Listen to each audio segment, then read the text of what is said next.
Welcome, MacOSGenius.com, as well as Sifu Technology Services. So, as a techie, you can kind of find me by looking at MacOSGenius.com. Once you go there, it goes to this website. Excuse me. Down to the bottom is my social media. You can click on the YouTube, and you can be able to go to my YouTube channel. Thanks for the 4,900 subscribers out there. So right here, we're going to select on the Wi-Fi network preferences. And then from here, we have Wi-Fi turned off. This is a dongle that I recommended to the folks to purchase for their students. Once that dongle is connected, it shows you this IP address. Once it shows you that IP address, it means you are connected to UMichigan, except now you got to do an extra step. Open a browser. Now you should be prompted with this connection is not private. You want to select on this link. Then you want to select always trust. So now it's going to authorize to say, yes, UMich, I am here. I'm a student. I need to get connected. Now, if you don't do this, then you're going to have intermittent connectivity issues. Once you do this and you authorize it by entering your admin password, then you'll be connected pretty much all the time, 24/7, whichever building you're in under the student. Now you want to select on the agreement and select accept. You'll be prompted to the next to enter the credentials of the UMich for the login for the students. Once you do that, you give a description of the MAC address that is being detected automatically.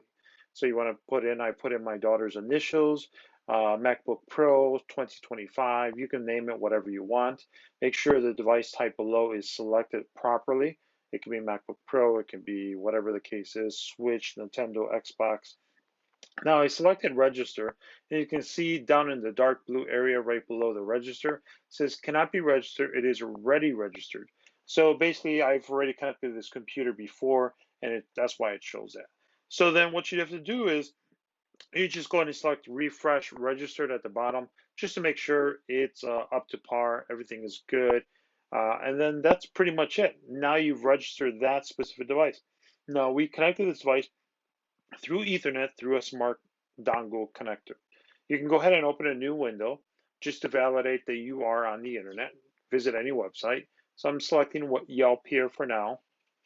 And then there you go. Yelp pops up. It looks all good. So you're connected, you do email, whatever else they need to do. There is additional steps to do additional devices, and I will include this in just a moment. All right, so this is how to add additional devices. Up here at the top, MAC address, you just erase whatever's there. Put in the MAC address of the device. So here I'm putting a device in here, and I'm just putting the MAC address. Again, this is like the serial number of the hardware specifically on the device, not the serial number, but it's the MAC address. And then once I put this here, I need to change the description because this is not an iPad Pro. This is actually a MacBook Pro. And then you have to change this drop-down window to be Mac Pro. That's the only options closest to it. And then you select register.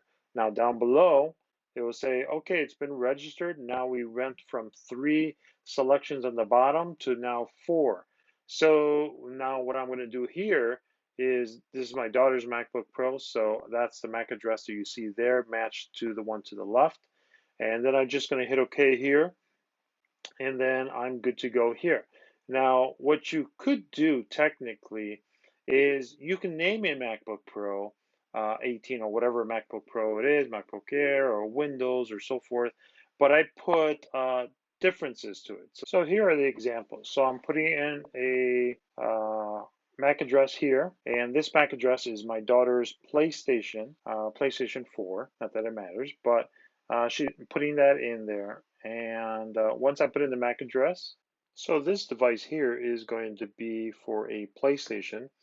Now I'm going to do the LAN for the Ethernet connection that's in the back, and I'm also going to do it for the Wi-Fi, just for the reason because these are college students, as in to Ethernet is great.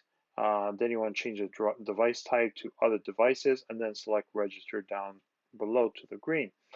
But the reason is that you probably want to do LAN, or they would want to do LAN, because they're in their room. Now, I have seen colleges, universities, where a bunch of students will get together and they'll all play together for a night or event or whatever. But now when they go to that specific room of that other student, that person only has one LAN jack and doesn't have an extra connection. So they can buy an Ethernet jack or a network switch, which I'll post right here, and then they can do it that way. Or sometimes what they'll do is, like here, I'm going to put the Wi-Fi for my daughter's PlayStation, because what if she disconnects it and she wants to go to her bathroom, which is probably like 50 feet away, or across the hall and play against somebody else, and then now they're connected on Wi-Fi, so either way they're connected all the time, every time. Now, here's an iPad Pro here. It is just connected through Wi-Fi. But what if I wanted to connect this one to Ethernet? And to do Ethernet, I can do that by using one of the dongles that I have listed before in the video. As you can see right here, this is one of the dongles you can use. And you can use Ethernet on it. So basically, you can delete this one, re-add the MAC address, put it Ethernet, put it Wi-Fi, put it etc. Near to the end here, this is a link and it shows all the devices I put, even my daughter's Apple Watch, because a lot of them have Apple Watches and they want to be connected each and every time, all the time, wherever they go and whatever building. So that is always beneficial in case they did not carry their phone with them at the time.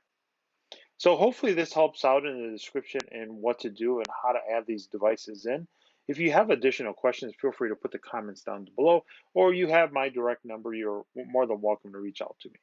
Well, hopefully this video helps out and reaches out to everybody at University of Michigan, and as well as other universities, because they do follow the same or similar process in registering devices.